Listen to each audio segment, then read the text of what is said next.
वर्ष 2-2 वर्ष मुलं आणि मुली नीटचा अभ्यास त्या ठिकाणी करतात. नीटच्या माध्यमातून एक संधी मुलामुलींना देशभर मिळते की कुठल्याही कॉलेजला ॲडमिशन ते घेऊ शकतात. परंतु दुर्दैवानं नीटच्या माध्यमातून नव्या मुलामुलींच्या आकांक्षावर पाणी फेरलं जातं आहे.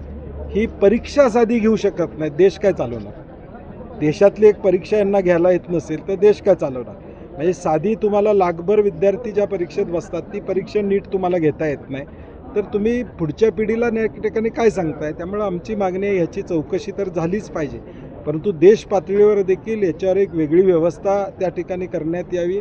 पुढच्या काळामध्ये किमान अशा गोष्टी घडू नयेत याची खबरदारी सरकार कशी घेणार आहे हे लोकांना सांगणं, मुलामुलींना सांगणं अत्यंत गरजेचं.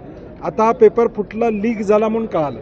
समजा तो पेपर 4 जणांनीच घेतला असता आणि तो वापरला असता तर मग त्या 4 पुरतच झाला असता, याचा अर्थ त्या 4 मुलामुलींना फायदा झाला असता.